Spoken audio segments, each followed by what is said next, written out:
In recent years, dermatology and the aesthetic medical practice has gained popularity, and largely for being a highly consumer-driven service. It is believed that the well-being of an individual is a balance of your health, your appearance, assets, and of course the environment in which you live in. And this has resulted in the popularity of aesthetic medical practice, where part of the objective is to create a harmonious balance between the physical, the psychological well-being of the individual. Although aesthetic medical practice is not recognized as a medical specialty, but rather an area of interest in Malaysia, there is growing evidence behind its approach and practice. The science and the scientific concepts underpinning aesthetic medical practice have resulted from work done and published in dermatology and plastic surgical literature, and are now taught within the core curriculum of these two specialties. Recent advancement in aesthetic medical practice has seen a rise in the number of medical practitioners, general practitioners, practicing in this field. The growth trajectory is further corroborated by the introduction of formal training and education, the development of guidelines, with the most recent being published in 2020 by KKM, and scientific literature output from this group of practitioners, not only locally, but also globally. Although there is yet to be international consensus on the precise definition of aesthetic medicine, this field can be deemed to be aspirational, as medical professionals help to fulfill patients' dreams or strive towards a better aesthetic ideal. We have seen tremendous growth in this field in the past 2 decades, with people publicly embracing aesthetic medicine to not only look good, but also to feel better and to live better lives. Ladies and gentlemen, as the aesthetic medicine and dermatology field flourishes, we also have to look at some of the concerns that surround the growth of this industry. Unqualified cosmetic centers offering cheaper rates to entice customers have been mushrooming in recent times. Social media these days also play a pivotal role in driving consumers' interest, which then exerts market pressure on practitioners to purchase or offer services that are not regulated or evidence-based. Reports of adverse outcomes, including disfigurements and even death, arising from aesthetic procedures performed by unqualified and incompetent medical and non-medical practitioners, have been published. From January to August of this year, a total of 103 complaints on facilities that provide aesthetic services has been received by KKM. As safety issues are of paramount importance, this practice needs to be highly regulated. As you all know, your first dictum says, "First, do no harm." Hence, when providing any medical aesthetic treatment, the apparatus, equipment, substance of medical products must meet the minimum standards prescribed by CCAP's KKM. Devices and apparatus used also must be approved by MDA under the ministry. Additionally, aesthetic medical procedures, especially those which are invasive and minimally invasive, should only be performed by qualified registered medical practitioners at premises registered or licensed under the Private Healthcare Facilities and Services Act 1988.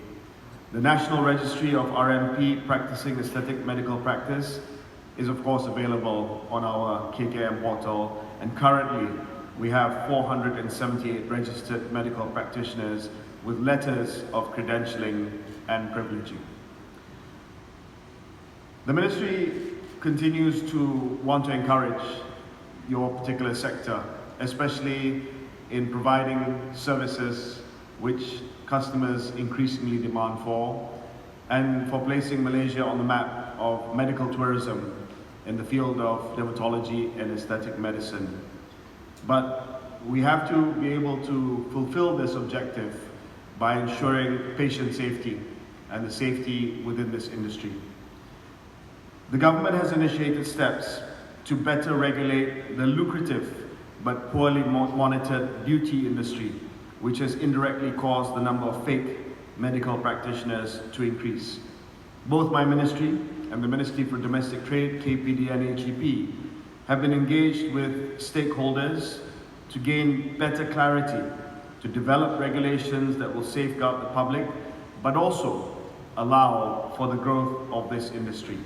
Regulating this industry is beneficial, as practitioners should never be allowed to infringe on medical procedures and the regulations that govern medical procedures. As with anything else, we have to walk a fine line between encouraging, developing the industry, as well as ensuring safe regulations are adhered to for patient safety and, of course, for also the reputation and integrity of practitioners involved in this industry.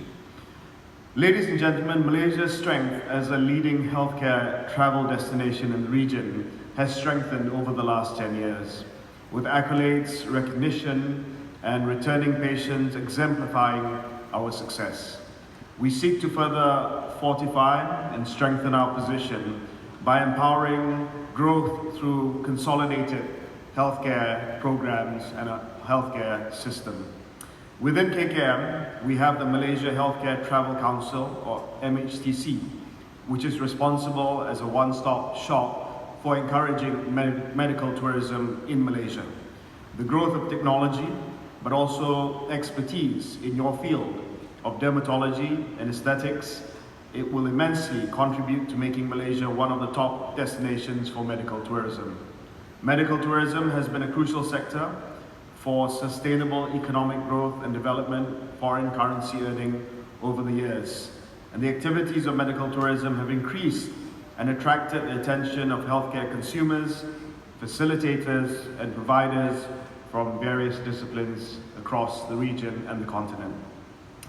The medical tourism sector in Malaysia has recorded a compounded annual growth rate of 16 to 17% over the last 5 years, well ahead of the global average of 10 to 12%, and even Asia Pacific's 12 to 14%. Highly sought after medical procedures in Malaysia, such as cardiology, general health screening, neurology, and aesthetic treatments have proven to be popular. There is a rise in the demand for these services daily, and more people are coming to Malaysia as a place that can provide and meet the demands of medical tourists from across the region. As you all know, our biggest competitor in the ASEAN region for medical tourism is Thailand, which attracts more medical tourists per year than Malaysia. An estimated 2 million international patients went to Thailand in 2017 out of its 35 million overall tourist arrivals for the purpose of medical tourism. Positioning itself as a medical and wellness destination, Thailand is a global leader in cosmetic surgery and treatment, as well as wellness and traditional medicines, of course now medical cannabis. I was rather impressed with Thailand during my recent visit. I visited one of their flagship medical tourism hospitals, Bumrungrad International Hospital, and it is my hope that not only can we match but surpass the offerings that Thailand has to offer in the near future.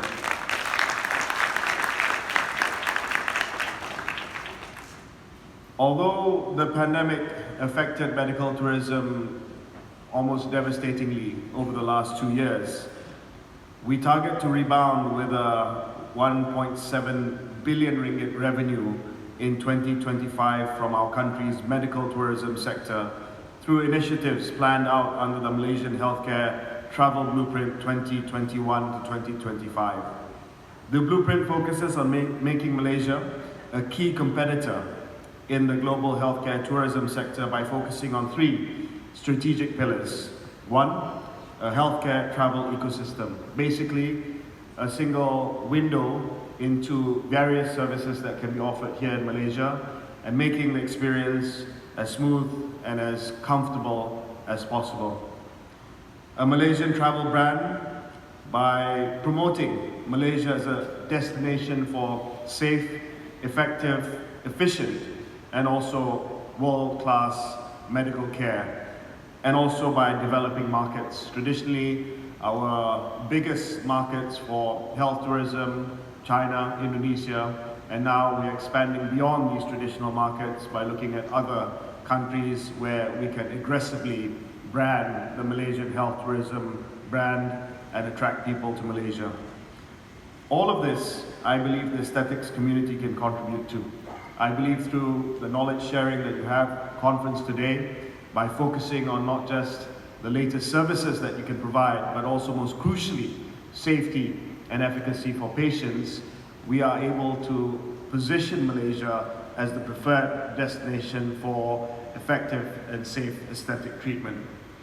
IDEMS, being the first of its kind, will be a great platform to equip our local industry players with the information, insights, and data needed to successfully operate with the best practices and safety regulations. I believe we will continue to learn and improve from our neighboring countries through these summits and develop our ideas and skills with a broad range of doctors and practitioners, and also to meet the growing demand from consumers for aesthetic procedures. We can aim to place Malaysia on the top of the list of Southeast Asian countries and even Asian countries that individuals from all around the world will want to come to for medical services. Once again, congratulations to all of you. Thank you very much. Terima kasih. Assalamualaikum warahmatullahi wabarakatuh. Once again, round of applause for YB Khairy J Abu Bakar. Thank you for such a visionary speech. YB, please remain on stage. We'll now like to call upon the following management executives and VIPs to participate in the official opening.